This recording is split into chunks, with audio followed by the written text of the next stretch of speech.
Hi, and welcome back to my channel. In this reading, we're going to be looking at who were you in a past life. We're also going to be taking a look at what guidance or messages or words of encouragement does your past life self have for you today. So there are two groups to choose from for this reading. Group one is this shell, and for group two, we have this shell. So if you want to take a minute to focus on your breathing and feel which group number or which shell you're intuitively drawn to, either group one or group two, and we'll go ahead and get right into it.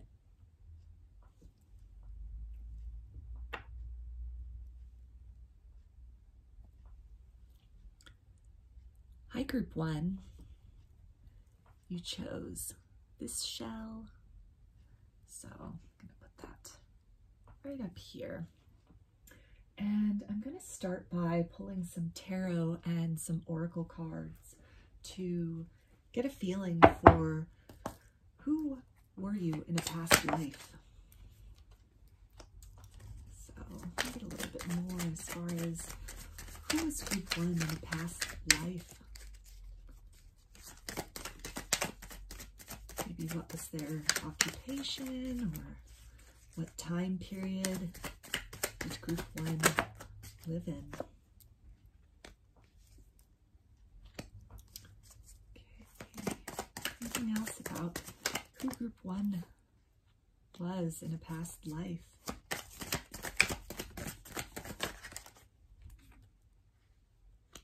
And can I get one more, please, about who was group one in a past life?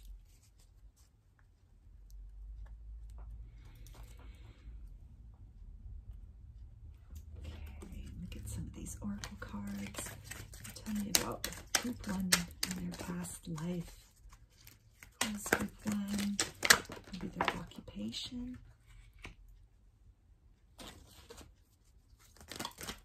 Who was group one in a past life? Past life self for group one wants to come forward today with some messages for group one, please.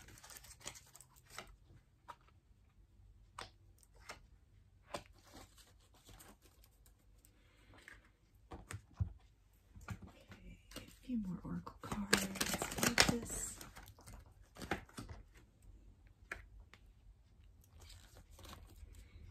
That's group one in the past life.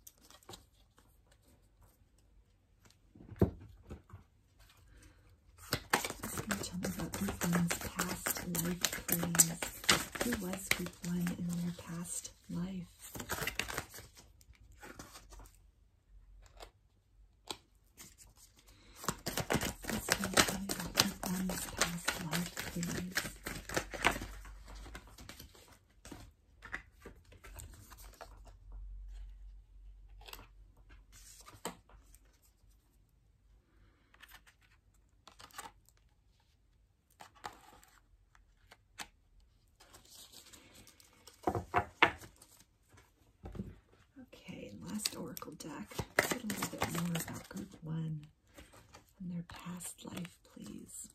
What else you can tell me about group one and their past life, please?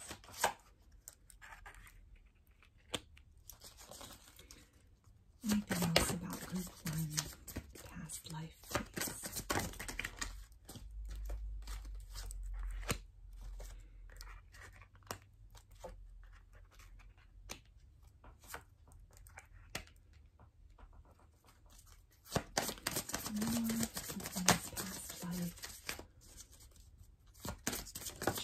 Self wants to come forward. And one more. Which past life self wants to come forward with some guidance for group one today, please? Okay.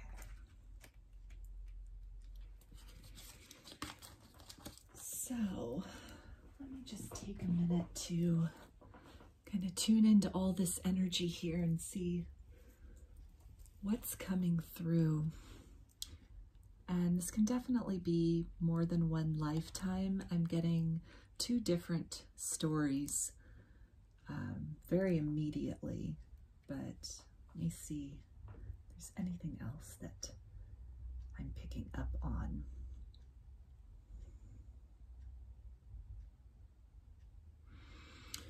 Okay, so for group one, in your past life, I'm definitely getting the vibes of a knight, and it's feeling like somebody who was in the Crusades as a historical time period, with both of these knight cards here, especially with the pentacles.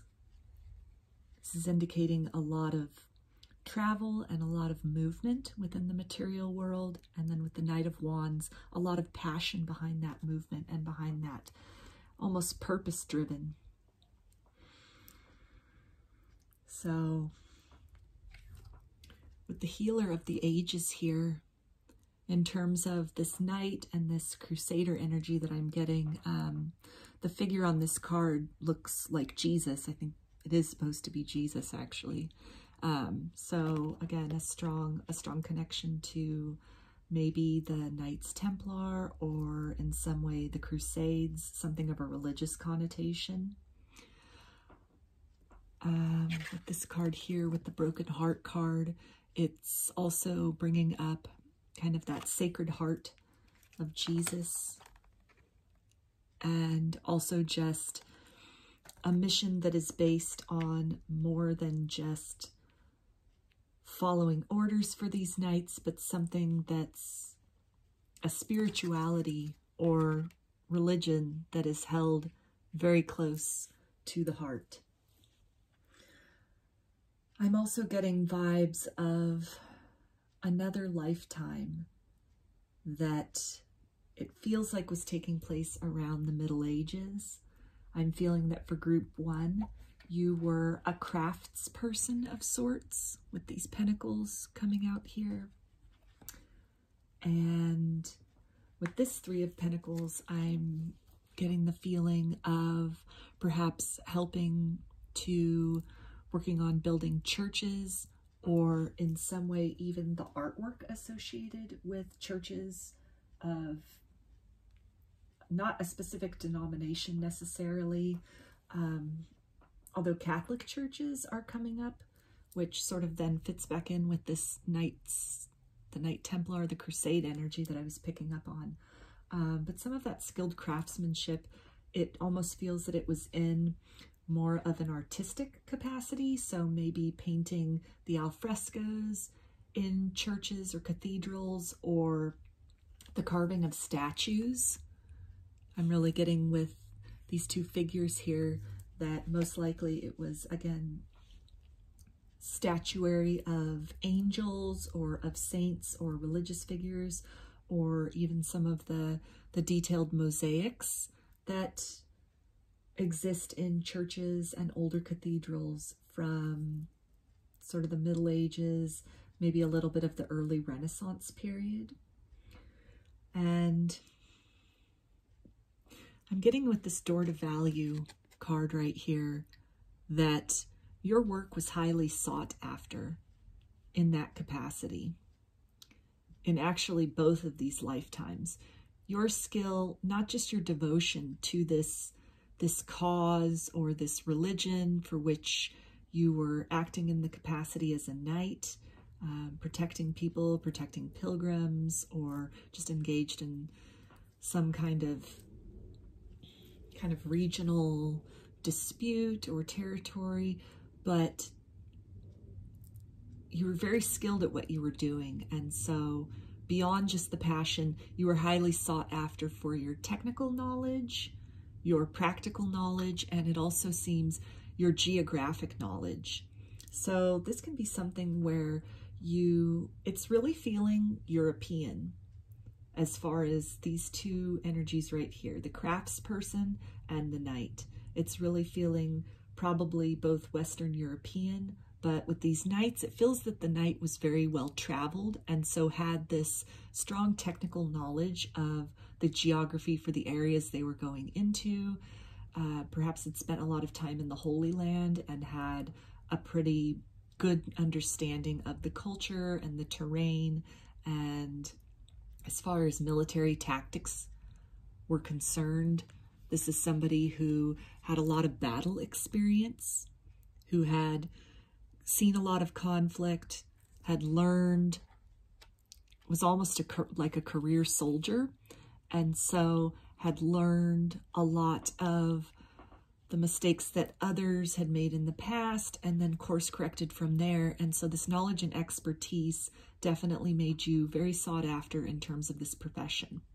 As far as the craftsperson is concerned, the level of skill and attention to detail, it really, I feel that it was quite profitable, either in the way you were paid for your work, or it could even have been in terms of acclaim, like your work came very highly recommended. And so these are long-term jobs that you were doing in terms of, again, the cathedral vibe that I was getting, or the building of statues, where that's not something you complete in a week or a weekend. That takes a while to really to work on that, to perfect that, all that attention to detail. But it seems that you, when one job was complete, you were going into the next and going into the next through word of mouth. You probably had patrons that supported you comfortably. Your needs were met through your artistic endeavors, and they were paying for the materials, for the food, for the lodging, the travel, to get you from one place to another. And so this, you were able to build up a lot of esteem and a lot of acclaim. And to the point where the works that you would have created, most likely, at least some of them to this day, still exist. People still have high regard for the work that you did, still go to see these things, and still look to that as an example of perfection in whatever capacity this is. And so it artistically inspires others moving forward in terms of their art. These could be things which really stand out in terms of an era or a type of art, statuary or paintings or making of mosaics. So I'm also getting the energy of, and with the craftsperson and the knight, I'm really feeling strong male energy with that. But then there's also and then with this hermit card too, again, I'm getting that strong religious devotion, strong spiritual sense with both of these lives right here, where artistically, when you were creating these works, it wasn't just painting a figure. It was almost a religious expression, a religious experience for you while you were engaged in this work.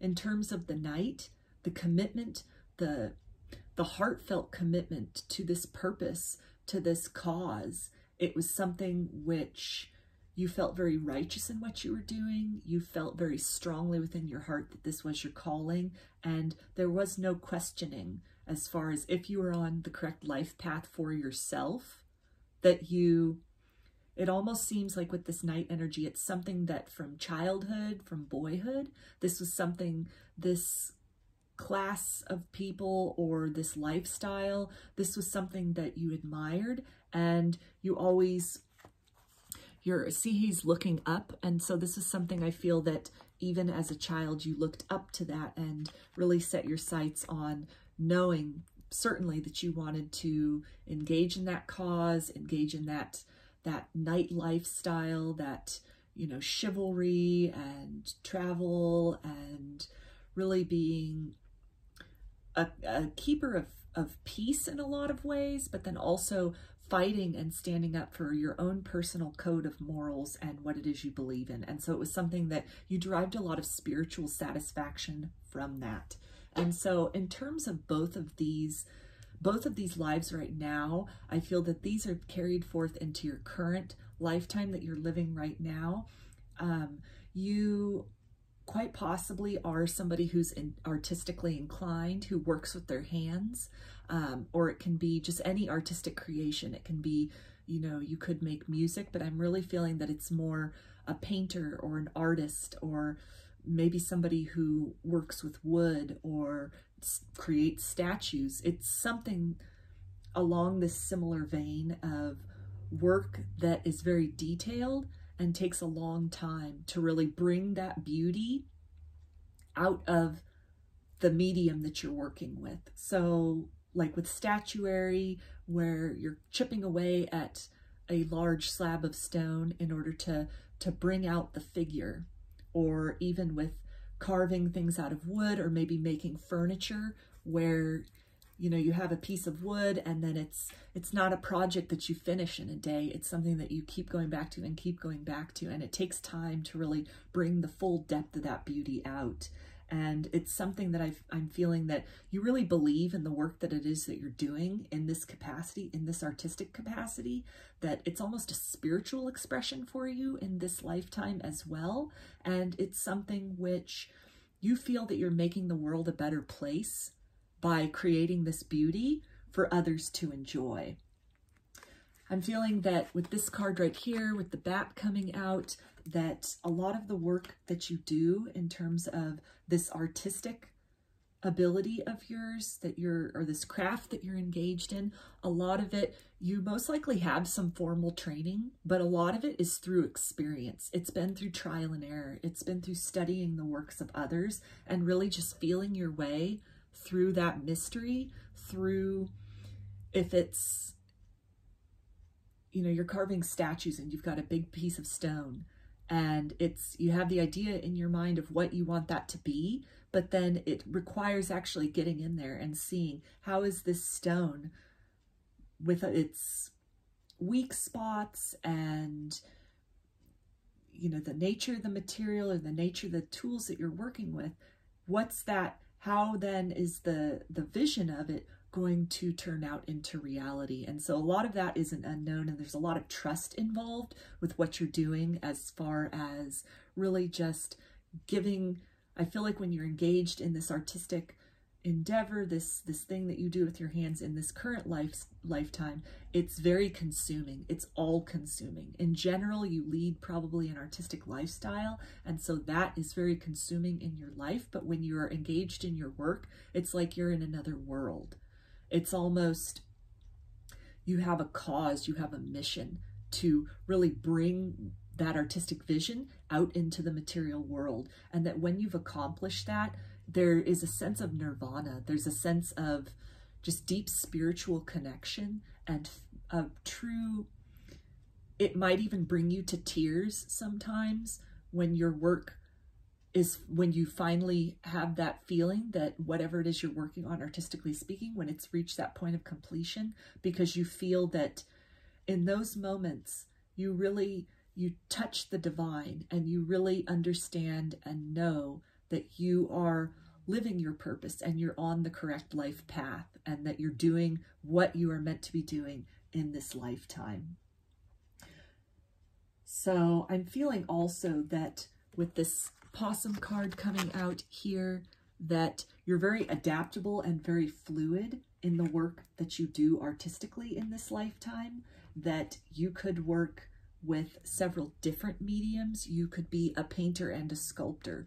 You could be a musician and you make things out of wood. So it's a couple different, depending on the nature of the job. People could, if you make statues, you could work with a lot of different media for that.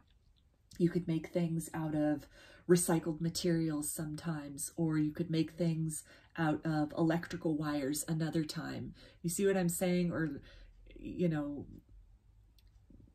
recycled glass, or just, you know, anything. Just a lot of, it's not just one repetitive material that you're working with. You're very good with surrendering to the creative flow and allowing that to present itself as it will, according to the requests or the commissions that you get for whatever it is that you're doing. Like if you are musically inclined, I'm getting it's probably a songwriter, and I feel that you do that through a variety of genres. Like it's not just limited to one specific genre, and that you're highly sought after for what it is that you do, and you're able to really just tap into and read what it is that your client or your patron is looking for, and then you're able to birth that forth into the material world in a way that's, if you sell this artwork, I mean, this is something where you could be commissioned by, you know, making statues like for government buildings, or honorary statues that are going to be featured in local parks, or you could have very affluent clients that come to you to paint works of art that are going to be displayed in their home. Or I think that even if you paint, museums might, if they don't already, will in the future really seek your work or look to your work as an example of some great skill, and it influences other subsequent artists or craft people around you. So there's also another energy coming through here, and this is in terms of, this is a female energy that's coming through here. And the time period that I'm getting is maybe like around between the year 500 and 920 is what is coming to mind. And I'm really feeling a strong Celtic connection with this. And again, just like an a Western European connection. And I feel that in that lifetime, you were the healer of your community, and you had a very strong connection with the natural world. You understood about herbal medicines, about plant medicines, similar to these two other lifetimes here, where a lot of this is, some of that could have been passed down by word of mouth from your mother or your grandmother or previous generations, but a lot of it was just trial and error. I'm feeling that with this lifetime, it's something where you, at some point during your lifetime, it's feeling like maybe, you know, and lifespans were different back in other time periods, but it's really feeling that it would have been the equivalent of maybe like a 30 to 40-year-old. So kind of whatever the middle age would have, a middle-aged person would have been. You relocated from where it is that you originally grew up, through maybe some kind of conflict situation, or maybe there was some kind of a famine that's coming up, and that your people, your tribe, the group that you're living with had to move elsewhere to a different topography, maybe even a different climate, a different geographical location. And so at a certain point, sort of not in your young life, but not quite when you would be considered old, but just more advanced, more mature in years than, say, a youthful person, that you needed to apply the skills and the knowledge base that you had previously, that you had learned and that you had been practicing. And like with these other lives, it feels like something that either you were initiated into from birth, or it's something you felt a calling from birth, or in some way drawn to. And so you'd been preparing and practicing and learning about that from a very young age. You had a very certain skill set, a deep knowledge of, again, plant medicine's really coming up strong, so some kind of a healer for your community. But then when your community, you and at least a portion of your community, because it doesn't feel like the whole community, it feels like something happened that broke the community up. Maybe there was internal strife or like a power struggle, and so some people had to move elsewhere, had to leave the region that they had historically in the ancestral homeland. And so you were among those people that had to leave. And so in this new area that you then settled, you, at this point in your life, this sort of later point in your life, you had to relearn through experience about the herbs around there and the different animals that were around there and the different natural resources that were around there. And really through trial, through experimentation, through just your relationship with spirit, your relationship with the natural world, you had to relearn a skill set basically based on the new circumstances and the new environment that you found yourself in. But it looks like throughout your lifetime, in this other lifetime over here, with, you know, we've got these 3 cards right here. We've got this crone, the wise one, with her birds here. So I really feel that you interacted a lot with animals as well, spirit guides. You could have had familiars, just in some way looked for signs and omens through the natural world. Perhaps also a nomadic society somewhat, a kind of a tribal society where you're moving around a certain geographical area, but then, you know, depending on the seasons, kind of moving with that, sort of a pre-agrarian society, if you will. And then whenever this conflict or this power struggle or this famine happens, and then you're having to move elsewhere and kind of learn those patterns of the natural world in order to move around this new terrain with your people. We've also got this Earth Mother here, so there's that strong Earth connection, and then here we have this grandmother energy, and so that's again this wisdom that really comes through experience, a lot of it passed down, and a lot of it just these innate gifts that you had them mastered at a certain point. You needed to then, after that point of mastery, you had to start over again elsewhere in a different location or area. And then you once again mastered those skills in a totally different area.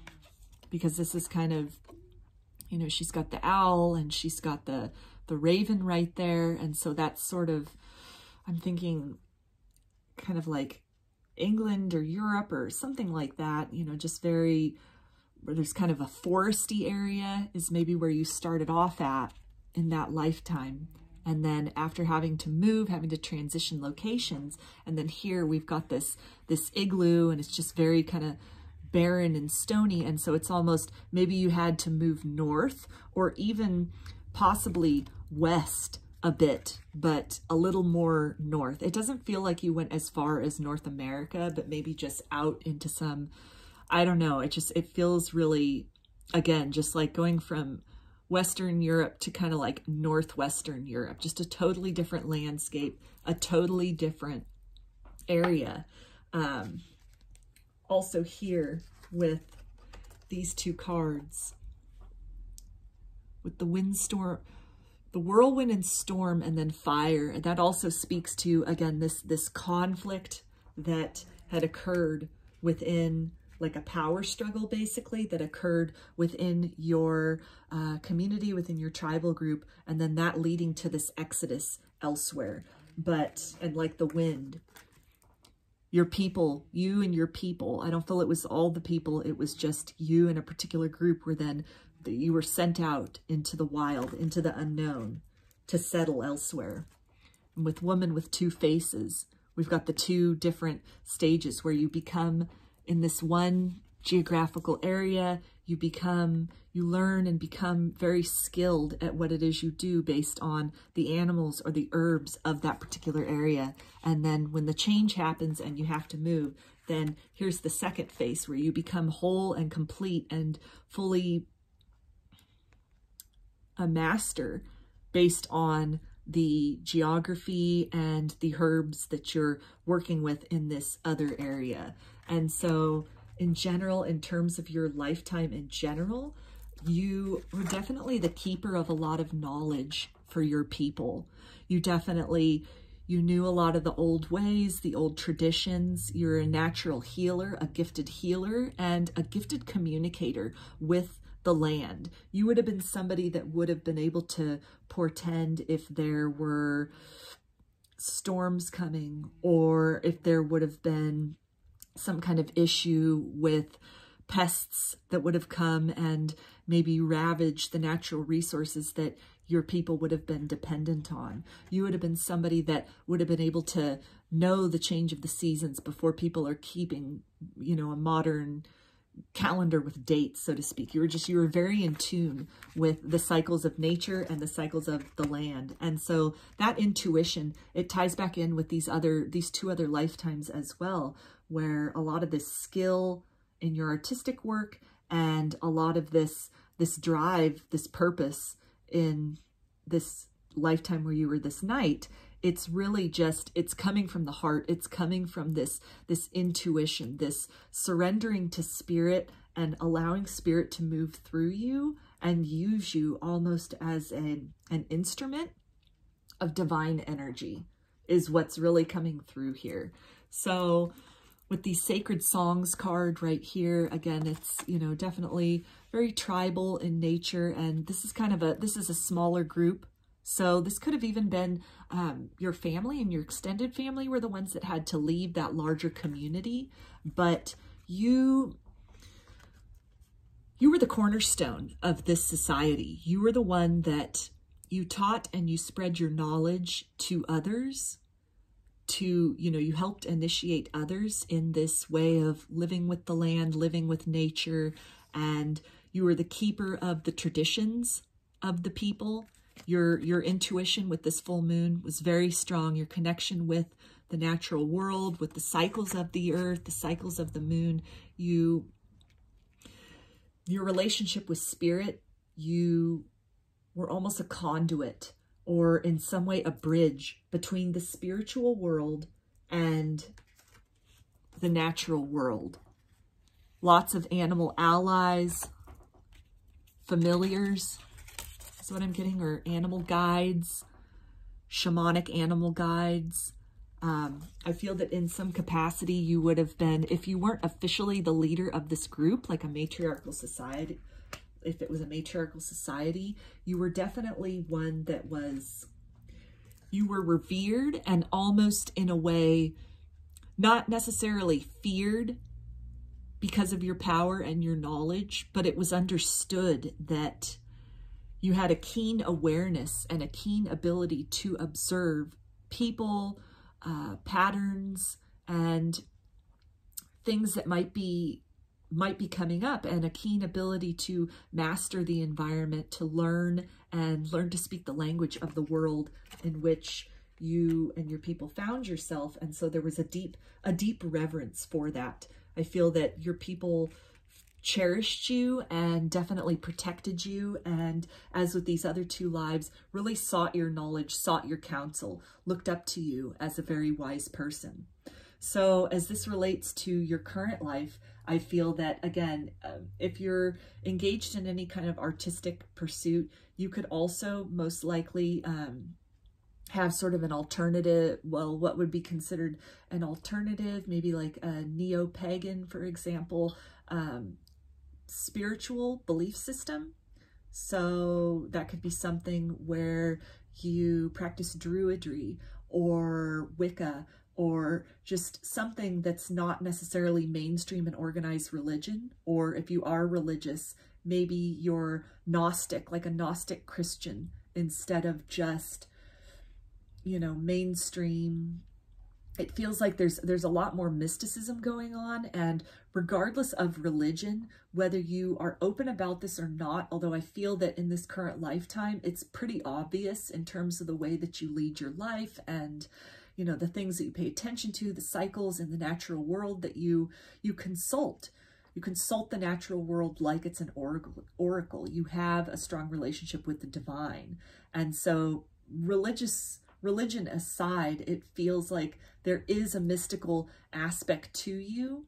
Even if you're not calling it a formal spiritual practice or a belief system, in some way, your life, you get signs and you get omens and you almost communicate. I feel it's consciously. I don't feel that this is just sort of unconsciously being led or looking for signs or, you know, looking for omens and then later dismissing it as like, wow, wasn't that a coincidence? Like, I feel like you're very much aware of kind of this animism, this consciousness within what the average person would deem as maybe somewhat like of an inferior life form. Like, I feel that you communicate strongly with plants. You feel the energy of plants. You have a lot of plants in your home, or you have chosen to live around nature or in some ways spend a lot of time in nature because you feel a communion with the plant world. And the same with the animal world, that you're not, you know, if you have pets, I feel that it's, you know, they're more, you consider them more like your children or like your fur babies or your animal companions versus just a possession. That you're very respectful of animals in general. You might work with animals, or if it's in terms of this artistic ability, it could be something that a lot of your artistic subject has to do with the natural world and has to do with animals, or that's a place where you're able to recharge and really just connect with spirit and get a lot of inspiration from that. So now I'm going to take a look at what is some guidance or some words of encouragement that your past life self, and this can be, again, because 3 distinct scenarios came up here. And so we're going to, this can be anything from any of these as far as what do you need, what does your past life self want you to know right now? Any of them? All of these that came up, or even another lifetime that wasn't necessarily highlighted here in the cards. Okay. The thin veil. Let go and let grow. So this is feeling like a message from this 3rd lifetime that I talked about with this crone, this wise woman, this priestess, although I don't think this is someone that would have called themselves that, maybe more like a medicine woman, but not necessarily Native American culture. So kind of like Celtic shamanism is coming to mind. But this is your past life self encouraging you to further explore that connectedness that you feel with nature and the connectedness that you feel with spirit through nature.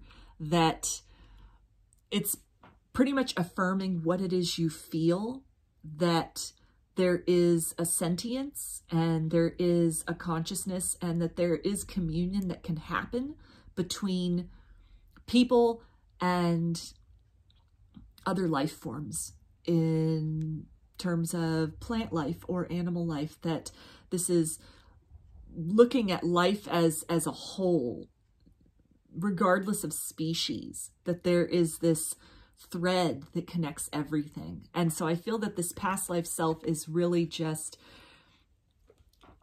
it's giving you that encouragement to follow that, follow the signs that you get, follow the inspirations that you get from the natural world. Definitely if you have animal companions, or even if you haven't started this yet, but maybe a meditative practice, like a shamanic journeying practice where you seek and connect with your spirit animal or your animal guide, or even just guides of, you know, the spirits of the land where you live, or places that you feel a strong connection with, if it's the forest or it's a garden. Just really making the effort to open yourself up to that connection and to the idea that reality is far more expansive than what the mainstream would have you believe, in terms of people being top of the pyramid and anything else, any other form of life being somehow inferior, or being there merely to serve the purposes and the highest good of human beings who are considering themselves the top of the pyramid. That this is saying to really tap into that alternative knowledge, that alternative reality, that alternative view or alternative lifestyle in terms of living more in communion with the natural world as opposed to dominating the natural world. And this past life self is letting you know that a lot of, if you have confusion or even in terms of your artistic pursuits, that a lot of inspiration and guidance can come through in those quiet moments when you really reach out and feel between. The veil of illusion is coming up strongly here, although this could be, you know, like a spiritual veil. So even passed on loved ones or ascended masters or higher beings or just whatever you resonate with. But this is really feeling just the veil of illusion of separateness and a categorization in terms of the importance of life, the, you know, human life versus animal life. And like, how does that importance rank? Or human life versus plant life, and how is that importance categorized? And just really looking beyond that to the core of life as a whole and really tapping into that stream, connecting with divine in that way, and that you can continue to nourish your creative and professional endeavors, as well as nourish your own soul spiritually through that. And it is a great source of strength and inspiration, protection and wisdom for the duration of this lifetime, and then the journeys that you will go on in subsequent and further lifetimes. So what is some more guidance or wisdom from Group 1's past life self, please? What does Group 1's past life self want them to know? Okay, dawn, new beginnings. So I feel that this really feels, again, like a message from this third lifetime, and then also this lifetime with the Crusader, with the Knight coming through, in terms of them letting you know that whatever your life journey up to this point in time, wherever that's led you, wherever you feel that you're lacking, or you feel alone, or you feel very disconnected from spirit, or you kind of feel like, what's my purpose? Why am I here? Am I in alignment with my values? Am I doing what I should be doing? That you are, maybe through this reading or something in the near future will happen, either through a dream or an encounter, or if it's something where, you know, you're an artistic person, maybe you suddenly get a lot more recognition or fame, or, you know, your work is regarded a lot more highly. It's a lot more in demand than it had been previously. And in some way, this realization then dawns on you that you've prepared lifetimes for this passion, this connection to spirit, this doing things from the heart center, and living all these lives where you weren't just going through the motions. You really felt that you were fulfilling your life purpose. You really thought that you were doing what you were meant to be doing, what you had incarnated for, even if that wasn't the language you were using about things or kind of an understanding or a belief system. It's just there was no question for you, even with this craftsperson, that it was just no question. You couldn't possibly be doing anything else. Like, this is what you're born to do. And so I feel that these past lives are letting you know right now that you're right on the precipice of any kind of doubt that you have, any kind of, you know, confusion as far as what you should be doing. It will all be made clear very soon, very shortly, that everything in this lifetime and other lifetimes has led up to, it's all been spiritual nourishment for what it is that you do right now, and that you're exactly where you should be, and that you are very skilled, that your connection with the divine, these things that you're doing, you do channel divine energy into what it is, whatever it is that you're doing. you engage in things with such passion and such commitment and such belief and purpose that these things that you create, or the actions you're taking, or the interactions you're taking based on that spiritually in tuned energy, it helps brighten the world around you. You help make the world a better and more beautiful place through your connection with spirit.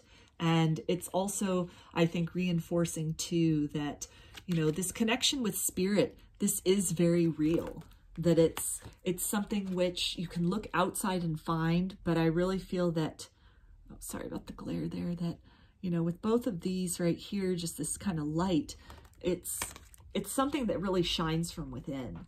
So you don't even necessarily need to, like with this, what I was saying with this lifetime about, you know, being in nature and going out in nature, that connection with spirit, you can find that inside yourself.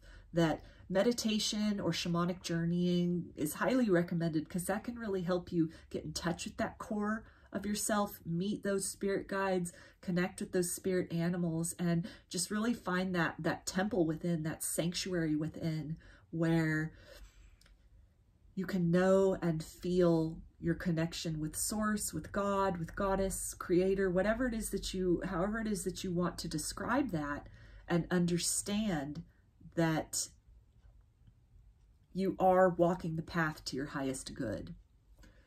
So let's get a final little message of encouragement, some words of wisdom for group 1. And it says, release, lighten your load. So again, any kind of burdensome feelings or thoughts about, are you doing what you should be doing? Is this your correct path with whatever it is you are doing? I really feel that your past life selves are telling you that, yes, there is a light inside of you. You do have a strong connection with spirit, and the work you're doing, the way that you're approaching life, your views on life, your belief system, the things you are most passionate about, there's a reason for that. And it is your life purpose. You currently are engaged in your life purpose, and that's about to, in the very near future, be seen and be recognized by a wider audience and a larger amount of the world than it is currently. And all of that is possible. That brightness, that, you know, the abundance that will result from that, because you are in alignment with spirit, you have answered the call of your heart, and you are, again, walking the path to your highest good in this lifetime, which is something you've been preparing for multiple lifetimes. And now you're picking up on that work where you left off. Like, it seems like all these lifetimes, and probably many others that didn't come out in this reading today, there's been that passion, there's been that connection with spirit, there's been that almost divinely guided movement through the lifetime. It's a current thread in all of these. So it's something that applies to this lifetime as well. And in these other lifetimes, you had regard, you had acclaim, you had respect.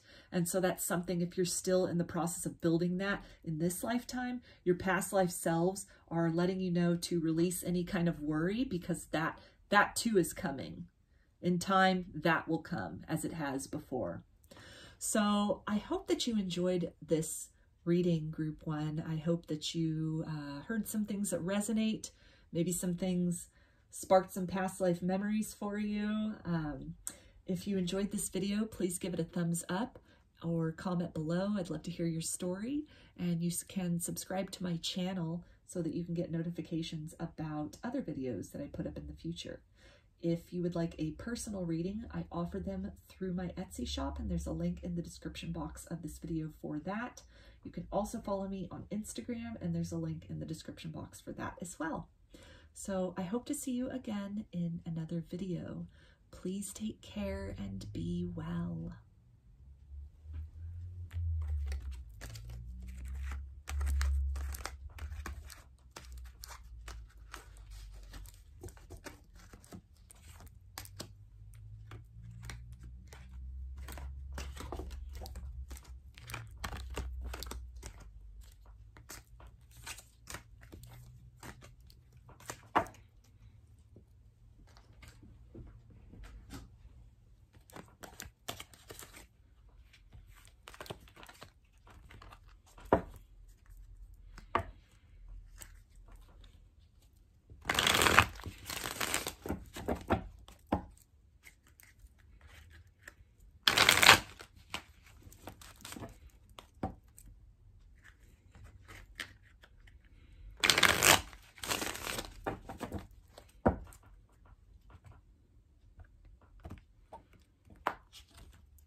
Hi, Group 2.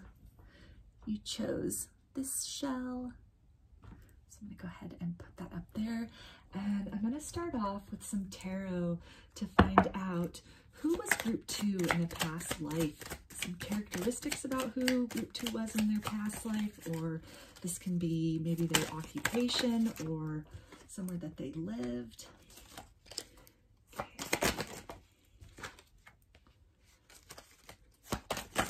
Group 2's past life. Let's see, who is Group 2 in their past life?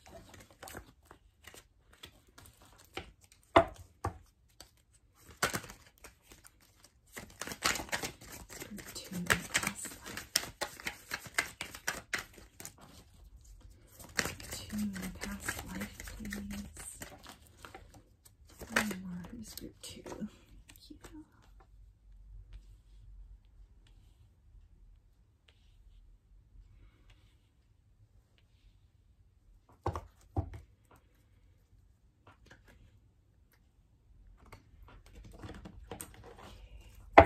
Oracle cards. This Group 2 in the past life, please.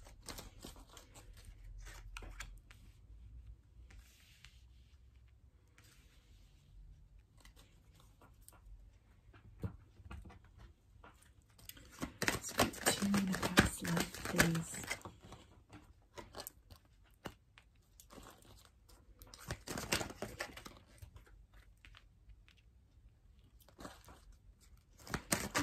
In the past life, please.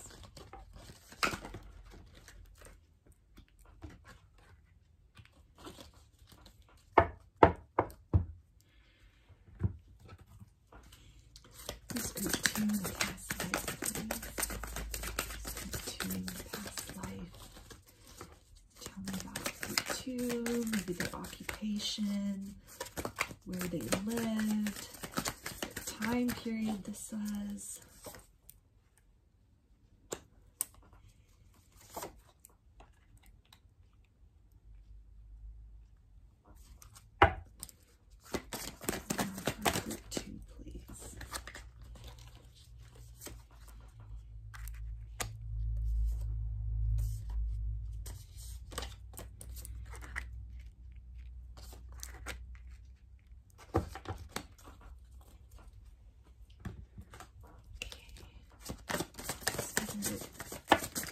About Group 2.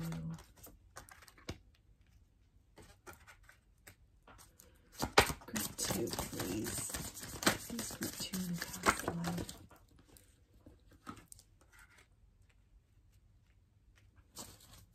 Okay, please, Group 2 in the past life, please. Please, Group 2 in the past life.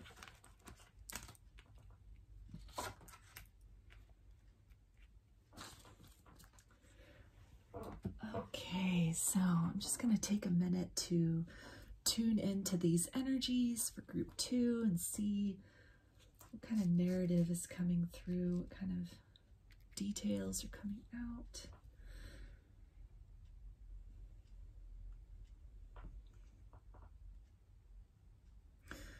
Okay, so I'm getting a strong connection to Wales, to the Welsh culture, specifically early Druidic culture, with this magician card here, and then also with this kind of robed figure who he's standing here amongst these standing stones, so like Stonehenge almost, and he's looking at Earth, so in some way is traveling amongst dimensions through shamanic journeying or other spiritual practices. I'm getting that too with this Thunder Being card in terms of a spiritual or, again, a shamanic practice, in terms of astral travel or in some way dealing with other dimensions. I'm getting something also about Norse pagan culture in terms of the ideas of multiple worlds within the world tree, and within those different worlds there are different beings, so to speak, that they're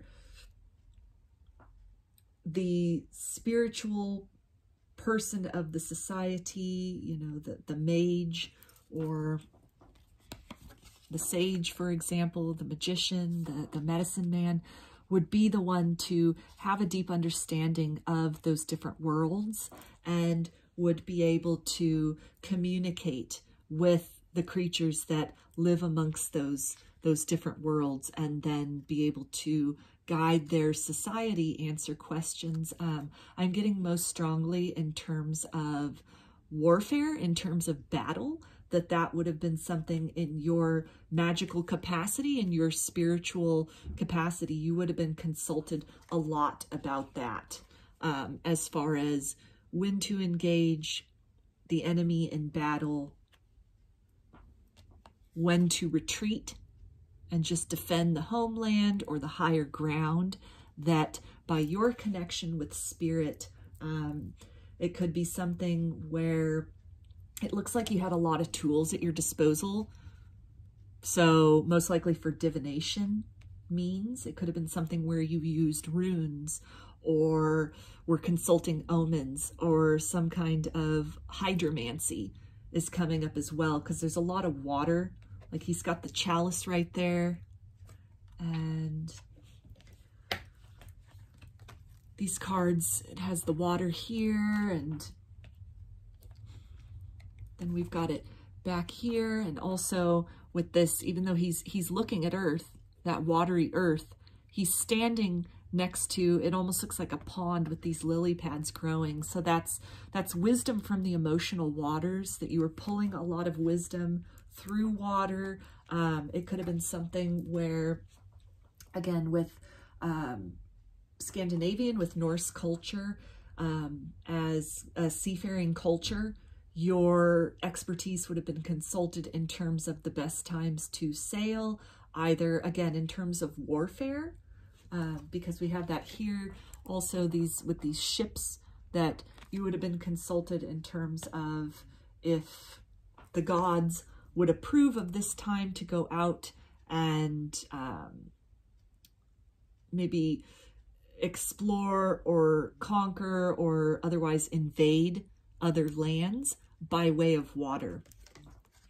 I'm also getting with this jaguar here that it would have definitely been in a shamanic capacity in terms of astral travel or shape-shifting, or in some way consulting spirit guides of yours that were in other dimensions, in other worlds. That's a lot of where you weren't just reading like necessarily the omens in the natural world, or consulting, you know, like runes, or I'm not really getting tarot cards here, but just could even be like bone reading, or just things, you know, a shaman's medicine pouch of objects, that sacred objects that have come to you through your journey work, that you hold spiritual significance for you, and that when you cast these bones or these trinkets out, and then however they land, then you're able to decipher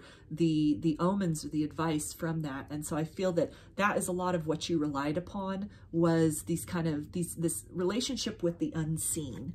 Also with this badger card here, and you know how they're burrowing underground, it really feels like you spent a lot of time communing with other worlds, with the unseen worlds, and through that a lot of healing was possible. But I'm also getting that it could have been psychotropics that were involved in a lot of this, some spiritual, you know, shamanic journey work, or in some way the ego death kind of coming into play, or in some way entering a trance state, either through chanting, through drumming, or again, most likely psychotropics through, you know, mushrooms or plants or herbs that were in your natural world that allowed you to enter into that altered state to communicate and commune with these other beings and these other spiritual assistants that you would have established in these other realms. And then see here, she's also, it's this angel with this bottle or this potion.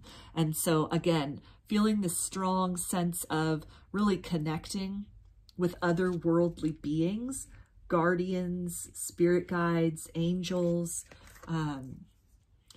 just a multitude of ways of quite accurately, because you're highly sought after for this. So the prophecies that you were coming up with and the guidance you were coming up with, it really was, it was accurate. There was no question about that. It was, you know, your culture consulted you before any kind of major, again, the need to defend oneself against enemies, or the want to move forward aggressively against enemies, or, you know, against other cultures, or in terms of like the Norse connection that's coming up, to kind of go to these other lands to obtain resources to bring back. And all of that would have been done after consulting with you. You were considered very wise, very, you know, very much a sage, very experienced in this.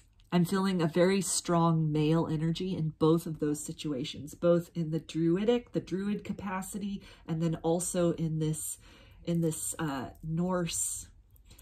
I mean, if it's a female, it would be called a vulva, but, you know, the male equivalent of that, this kind of like medicine man, this shaman. And so it's something where, and I'm getting in terms of the Norse capacity, that you were almost, you had almost come to a seamlessness of gender with this medicine mother and this sage coming up side by side, that gender regardless, I mean, you were very balanced in terms of your masculine and feminine components. And I feel that that balance is really, the balance that you had achieved within yourself is really what added to this potency of your magic and your ability to do what it is you were doing through, you know, the use of psychotropics, through the use of divination, and in particular, it looks like hydromancy, or again, just this divination being consulted for coastal societies as opposed to more landlocked countries, that you, through really going through this journey work yourself and this deep initiation phase, you had come to a union within self that made you able to obtain answers, obtain that information, and deliver it in a very concise and accurate way, where all angles of that had been looked at. There's a unification of your spirit, a strong connection with the divine. And I'm almost hearing that empires rose and fell due to your advice and your guidance. So that could be something where in a lot of historical societies, new leaders were chosen maybe through acts of mutual combat, or sometimes it would have been through almost like a democratic, like a voting on the person that they wanted to succeed the previous leader. But in a lot of ways, it would have been challenging whoever the leader is in order to take that power and become leader oneself. But I feel that even if there had been, you know, a trial by combat, so to speak, in order to have a succession of leadership, that the final say would have come down to you. You would have consulted your oracle, you would have consulted your spirit guides, you would have consulted the spirit world, and basically you had a lot of power. You were a very powerful person in the material world. You held the fate and the destiny of a lot of people in your hands through your relationship with spirit and the messages that you brought back. There's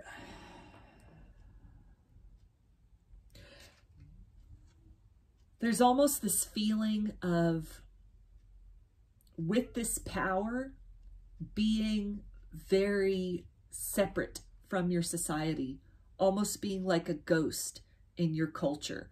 Just being, I don't feel that you would have had traditional family. You would have almost been the sage living on the outskirts of the community, that it seems like a lot of people feared you because of that power that you had and that connection with spirit and this magical practice that you had, this ability that you had, which was very important to both of these societies. But it would have been something where you were part of the society, but almost on the outside of it, looking in. Like the people would come to consult you for certain things, and then the rest of the time, it was almost like people avoided you, or in some way you were cloistered or hermited away from your society. Like you were on the outskirts of your society and yet highly respected, highly powerful within that. It feels like you had really good intentions though. You did not use your power in a corrupting manner. You believed in, and you were very true to the messages that came through with your connection with spirit, the ways in which you connected with spirit. There wasn't, you know, because when people in societies like that, when there is that level of power that's available and there's decisions, large decisions being made off of guidance of that nature, there is that potential for somebody to misuse that kind of power, or in some way mislead people for their own personal gain or their own political gain, or just in some way their own agenda. But it feels like in both of these lives, you had a lot of integrity. You wore your heart on your sleeve. You were very honest. You were very direct. And it's something where, you know, a lot of people feared you. A lot of people had a lot of anxiety about, you know, it could have even been something where the decisions that you came back with, the guidance you came back with from the spirit world would have led to people being put to death for crimes. Like you would have been consulted in that sense. Like this person, you know, here's a person that's violated our community, our cultural code. What do we do? What do the gods want us to do? How do we deal with this person going forward? Do we pardon them and let them live amongst us? Or do they need to be punished in some capacity or outcast? What do we do? So you almost, in addition to spiritual assistance, there's almost a judicial capacity to what it is you're doing within this society. And so again, people really revered you, but at the same time, you were highly feared in both of these lifetimes because of this connection with spirit, this ability to enter into that spirit world and to come back with guidance and with advice that was good guidance. It was good advice. You were not leading your people astray. It was very much, you know, you had proven yourself in a lot of ways in terms of, you know, militaristic moves that you'd encourage them to make, or defensive moves you'd encourage them to make, and how that had resulted in the long-term thriving and success of the community. And so when these other matters in terms of judgment of other people, punishment for transgressions against the code of the culture came up, that your word was considered gold. What you came up with, the guidance that you brought forth, you've got these strong antenna to spirit, and you're very respected in what it is, the judgments that you came back with.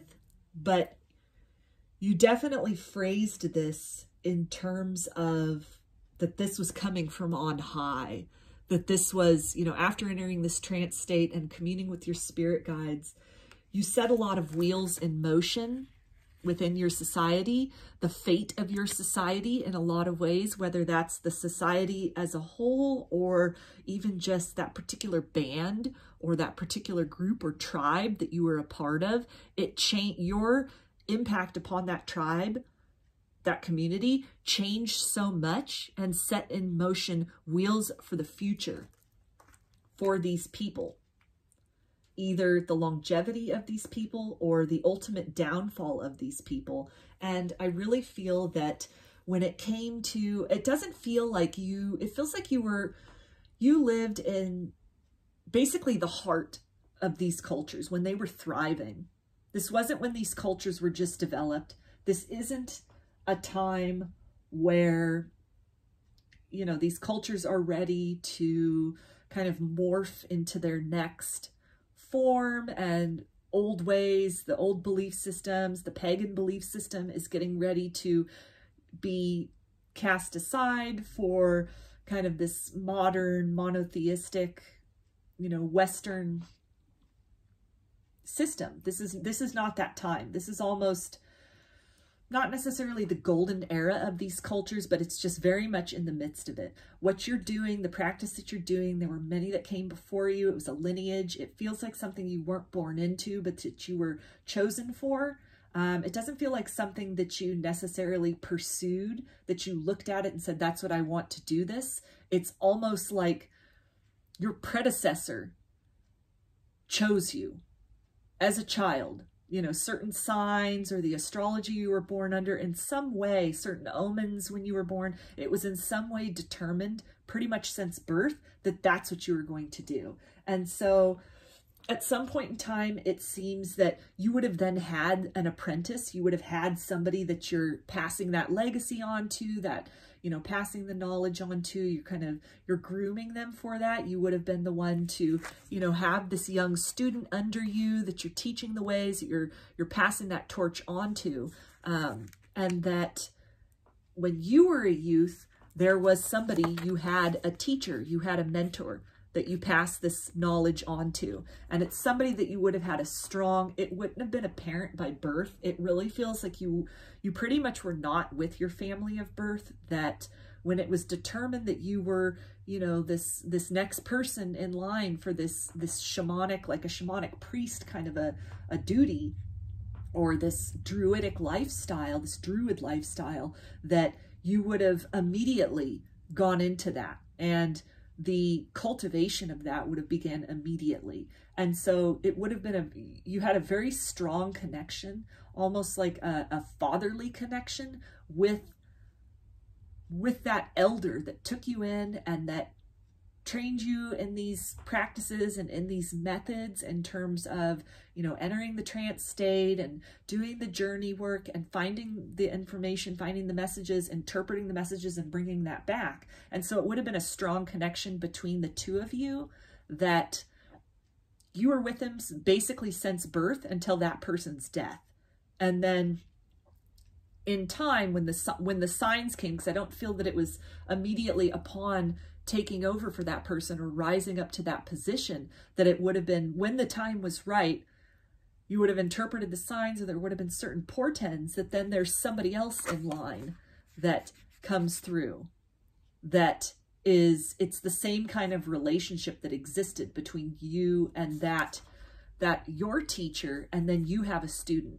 It feels like the student that you had, your lifespan with the other teacher was a lot longer than the time that you had with your student. Like, it feels that you were able to teach your student a lot, and you formed a bond with that person, obviously, because, you know, you were together with them since childhood. But it's something, there wasn't that level of closeness in terms of, I don't feel that in either of these scenarios, particularly in the druid scenario, I don't feel that you lived to be a very old person. I'm hearing poisoning. So that could have been something.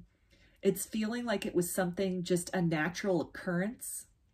Something that your water source was poisoned. And so it would have cut or some kind of, maybe you caught some kind of like a disease, like a dysentery almost, or something like that, to where your life was cut short, relatively speaking, with your student, with your apprentice. So he did not have to caretake you as an old person, as an old man, in the same way that you had to caretake your teacher until his death, until he was an old man. So it was almost, it's feeling that your work and your work with your student, you feel that it wasn't complete. in either lifetime, but most strongly in that druid lifetime, that you had all this sacred knowledge, this sacred wisdom that you were passing on to your student, but in some way there was more that you felt that you needed to teach this person. There were levels of initiation that you hadn't reached yet with that person when you passed from this lifetime. And so I'm feeling, as this relates to your current lifetime, it feels like a lot of the things that you do, most likely of a spiritual nature, but I feel also just even in a mundane sense, in terms of maybe there's a family member that's younger, like a sibling or a niece or a nephew or somebody that you really have taken this person under your wing, and you're really trying, maybe this is somebody that, you know, this young person comes from a broken home or has a parent that's passed away. And so you've really stepped in to be that teacher, that guardian, that, you know, protective and instructive force in this young person's life, to almost pick up where you left off in this life, where you felt that you had this incomplete work, like an incomplete legacy that you were in the process of passing on, but didn't have the opportunity to do so completely. As far as because these are both very like magician and shaman lifestyles with the druid, and then also with the Norse tradition that was coming up. It's feeling that with the druid, it was more of a society, like a separate part of society. So there were other druids, there were other communities. So there wouldn't have necessarily been just that one apprentice that you're teaching everything to. I mean, it would have been, there were others. It was kind of a, you know, the village raising the child kind of thing, but within this sub-society of druidism outside of the Welsh Celtic society. So like a society within a society. So there wasn't this feeling of leaving things unfinished in that lifetime. But in terms of the Norse society, I feel that that was more one-on-one. That was more like living in the hut on the outskirts of the village with that apprentice, just as you had done with your teacher. And so in that capacity, it was cut short. You weren't able to finish. You weren't able to teach everything. And so in this lifetime, I feel that with whoever this person is, and it's not feeling like it's a reincarnation of that particular soul, that particular student from that lifetime, but it's just, it's a similar circumstance in terms of that this other soul, this child, or I'm feeling that they're kind of a child, maybe like a young teenager currently, that you have this strong bond with, that it's something where that person's circumstances, that person's family circumstances maybe, or it could even be something where maybe it's a child with a learning disability, and so they see the world through a different set of eyes than the average person, and it's just they need a little different and a little bit extra time and care and attention to really get through to them, to understand them, to help, you know, to communicate with them, to help them learn how to communicate and learn how to express themselves. And so it's something that, it's a calling that you really have felt to step up and help this person, help this young person to come to the fullest expression of themselves in this lifetime based on these unique circumstances that they find themselves in, based on something which they didn't choose for themselves, but it was almost like fate or like written in the stars, that these special circumstances, again, something maybe about, you know, a learning disability or developmental disability, or it could also be something with, you know, a divorce situation, and maybe they're kind of like a latchkey kid, don't really have parents around all the time, or older siblings, probably an only child maybe, or it could be something where maybe one of the parents has passed away. And so it's something where in this lifetime, you felt that need to come in and just really be a support system for this person who is not, it's not your child. This is like a child within maybe like a larger family, again, like a niece or a nephew, or it could even be a friend's child, or it can be something, if you work, I'm getting, if you work in the education capacity, in the education field, then maybe this is like a special child in your classroom that just needs that extra time and attention, but it feels a lot more one-on-one than just a child within a larger group setting. So I feel that it is in some way, it could even be a friend's child or someone you're dating's child, that you really have just, you felt that need and you feel this deep sense of accomplishment by really nurturing this child and helping them to come to the fullest expression of themselves, help them to really blossom and to pursue their interests and really just step into their highest good, their highest path in this lifetime. So you're somebody with a lot of compassion, you're somebody with a lot of honesty, and you're somebody, your activities with, you know, your involvement with this young person and your mentorship of this person and just the love that you give to this person, it's really making a difference in their life. And you can tell that on both a practical level in terms of how they're performing and how they're, you know, interacting and adjusting with the world, and then also on a deep subconscious soul level. The parts of you from these particular lifetimes right here, you're really feeling that you are accomplishing something. You're almost completing a work that was left undone in another lifetime. So I'm going to get some guidance from either of these past life self or even another past life self that didn't come up, but it's these two are really this druid connection. And this can also be something where you personally are, maybe you practice druidry or some kind of neo-paganism currently. That's coming up as well. This is something where in a lot of ways you probably resonate with that culture, or you're interested in that culture, those belief systems. I feel that you're somebody who's very in touch with the land. You could be somebody who grows a lot of your own food, or in some way, maybe you lead workshops as far as, or you give seminars, or maybe you make videos or even write books as far as journey work and really just going within. Like I'm feeling that it's a deep spirituality, a deep connection with nature, and a deep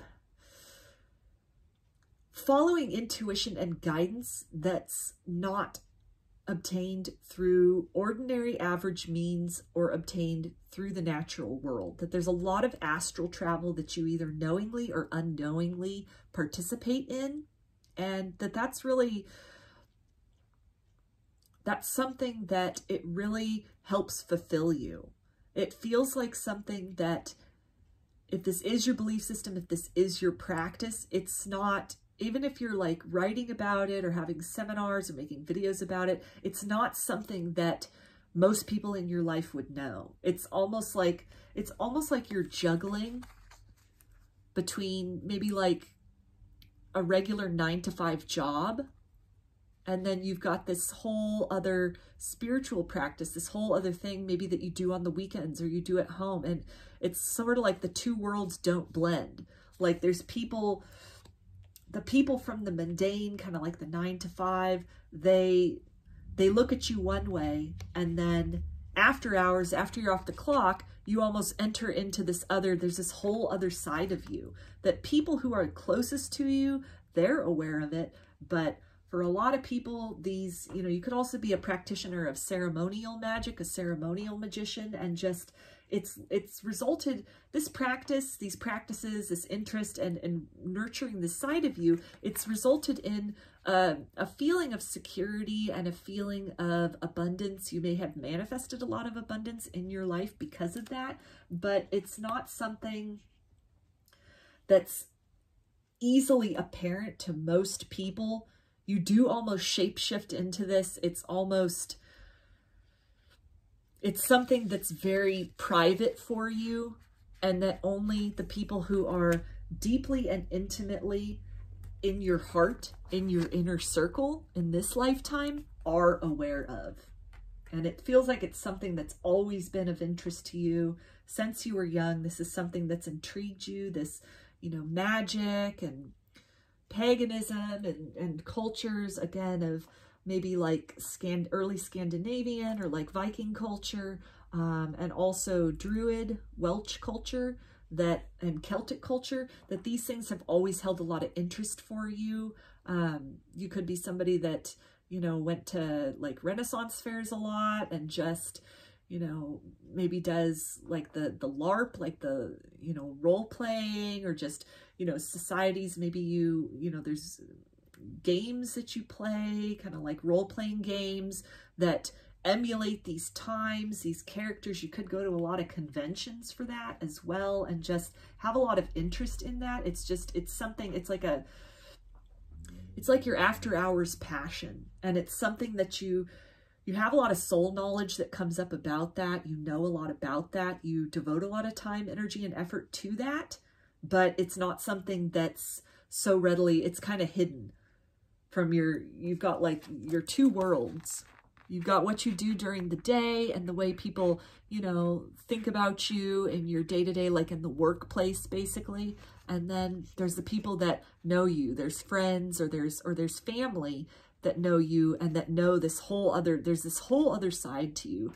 There's this whole other level of interest and this level of skill set. And so people on the outside could look at you and just say, wow, you know, this person is so abundant. This person is so, you know, balanced. This person is so calm. This person is so poised. And if they were to find out about, you know, this interest or this hobby or this, you know, magical practice that you have, it would be kind of shocking, because it's such a stark contrast to whatever it is else you're doing. But because you have those two polarities, this, you know, like I was saying here, with this kind of like this balance of the masculine and the feminine, gender aside, that it's something that really, it enriches you from the soul. It's something which, it leads to that balance. It leads to you to be able to have that balance between your mundane activities and then your spiritual activities, your daytime activities, your nighttime activities, you know, your professional life and your personal life, that these are two very different things, and you're very devoted to both. And so it leads to this, it's this poised center about you that commands a lot of respect. It's almost something which, for people that don't know that sort of private life side of you, it's something that they almost, you come across as very confident and very, again, knowing you could be able to predict, you know, investments to make that are really good, or moves to make, or, you know, just different things to do in the professional life, different trends in the market. You know, it just all depends on what you do for a living. And it's something where people could then, there's almost not like a fear in this lifetime, but almost this wariness, like perhaps even a little bit of jealousy about like, well, wow, how does this person always know when the right time is to do this or that, you know, and they seem to know things that are going to happen before they happen. And so most people just don't understand where that inner knowing, that instinct, that intuition comes from. But you know, because when you're going home from your day job, then you've got this whole other, you know, this lifestyle, this whole other practice that you're engaged in, this whole other spiritual practice. And that's where you go to connect with spirit. I'm hearing that you get a lot of prophetic dreams. You really rely on things like that come through, that's where you're getting a lot of your intuition and your guidance from. And, you know, even guidance about other people, as far as potential betrayals that could be coming up with this Three of Swords. You rely heavily upon that, upon dreams. That's where your spirit guides and your spirit team really connect with you to give you warnings about things like that, or even situations about, you know, you get these premonitions probably a lot about, you know, maybe take a different route to work, and then it turns out there was a car accident, or, you know, you get a premonition about, I don't know, maybe now's the time to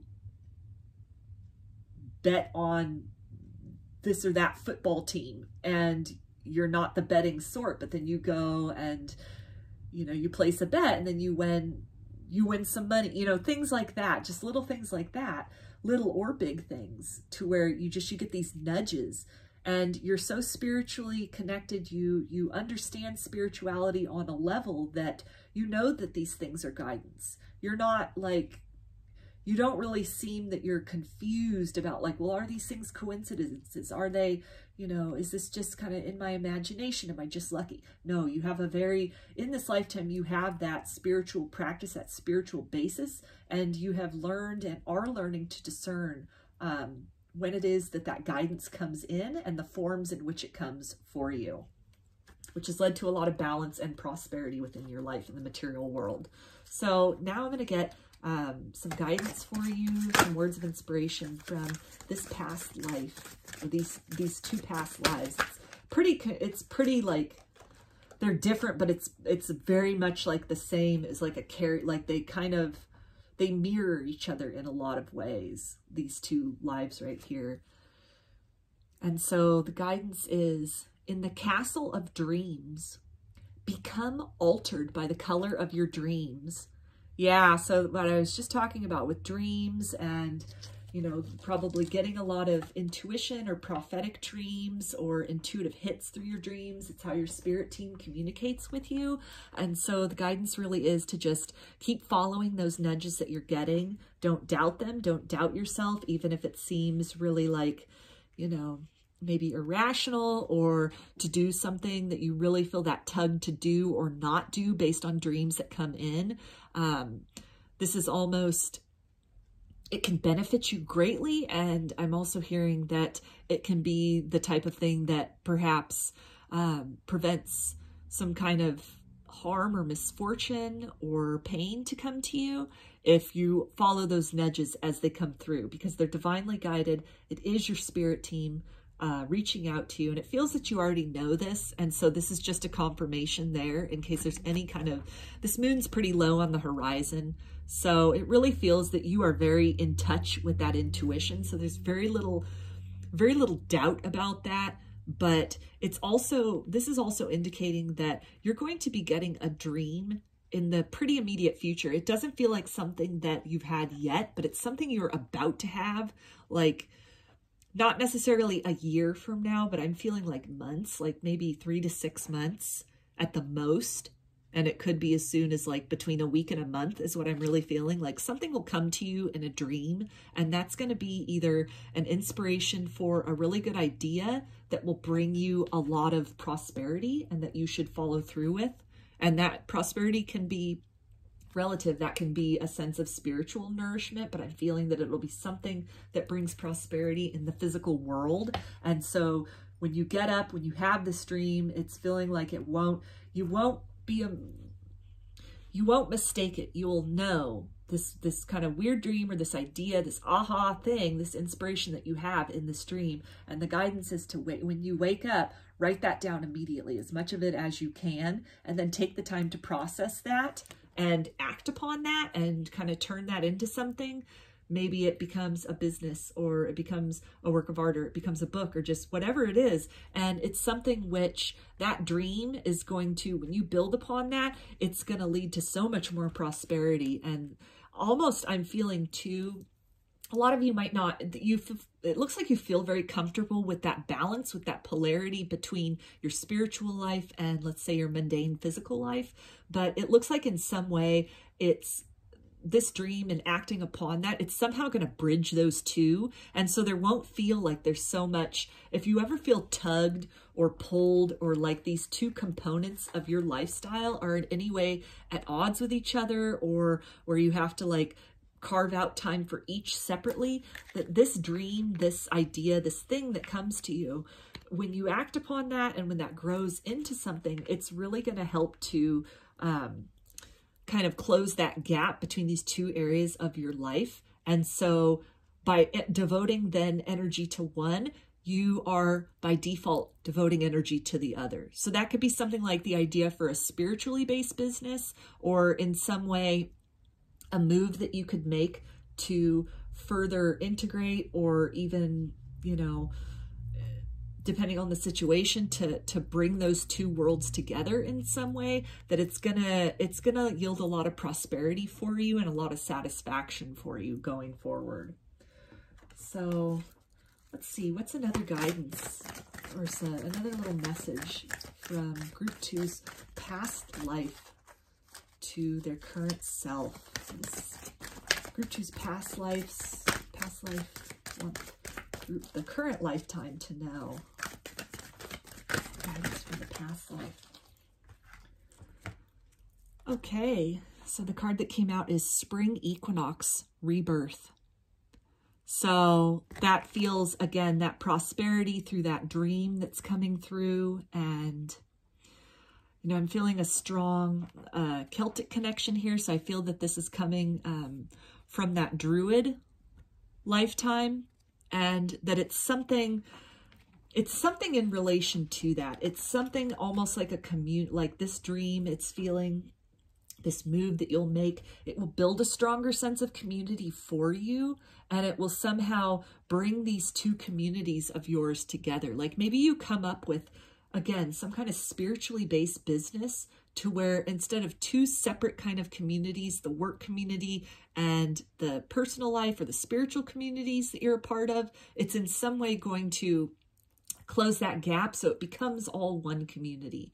And it's almost in a lot, maybe it'll be something where you're going to be giving guidance to people, where it's not just for, you know, your own personal intuition and your own personal gains in the material world that this intuition comes through, but it's something where other people will consult you for expertise. Other people will come to you for that knowledge. It could be something like reading tarot, where people are coming to you to pay, you know, so it's a source of income. It's a source of that work situation. But it's also you're spiritually assisting people. And so you hold this position then within the community that you create or within your life of really giving that guidance, really consulting your spirit guides, entering into that dialogue with spirit in the way which you do, which you know how to do in order to pull out guidance for others. Maybe it's something about, you know, the knowledge that you have, the interest that you've had in these cultures, in magical systems, in ceremonial magic, for example, and it's something where you start giving classes about that, or you write a book, or in some way create something that gets that knowledge out there. That's really also in another way kind of picking up where you left off with this kind of apprentice. So other people then that will come to you and will listen to your teachings, listen to what it is that you're doing, the guidance and advice you give, and then that will help other people to step onto their path in whatever this interest or this field is. So what is the final guidance for Group 2 from their past life? Kind of like words of encouragement for Group 2 from their past life self. What would you like your current life self to know? Potential. The littlest key can open the heaviest door. Yeah, so that's again, that really feeling that dream energy very strongly, and writing down that dream when it comes. It really feels like something you won't be questioning, like, is this the dream that was talked about? Is this? No, it'll be a very much an aha moment. It'll be very much something where it awakens another part of your soul specifically related to these lifetimes. And it then becomes an idea for something that you can then build in the material world or do in the material world that brings a lot of joy and success and prosperity to you and to others. And so really the guidance is just whatever that first step is that you have to take, do take that, because it will blossom into so much more. In terms of any feelings of, you know, unfinished work, unfinished business, this lifetime here, the practices that you already have, the way that you connect with your spirit, you connect with your spirit guide, you trust that intuition, you're very surrendered to that, and you use that to navigate your life currently, that whatever this spark, this inspiration, this idea, this dream comes, it's going to be the key to really completing or working toward more of a state of completion of that work that you began in these other lifetimes that, for whatever reason, you weren't able to complete to your satisfaction at the time, that this is the life, this is the lifetime where you kind of close that circle, you close that cycle, you tie up that loose end that's been nagging and maybe leaving you with a feeling of something being missing in other lifetimes after these, and perhaps in this lifetime. Even though you seem very fulfilled, you seem very balanced, it feels like there is this feeling of something that you still have to do. And so this is an indication that this will be that. So those are the messages that I have for you, group 2. I hope that you enjoyed them, that you got something out of them, something inspired you. If you like the video, please give it a thumbs up. Comment below. I'd love to hear your story. And if you'd like to subscribe to my channel, you can get notifications that way about other videos that I put up in the future. So I hope to see you. Oh, and if you would like a personal reading, I offer them through my Etsy shop, and there's a link in the description box of this video for that. You can also follow me on Instagram, and the link's in the description box for that as well. So I hope to see you again in another video. Please take care and be well.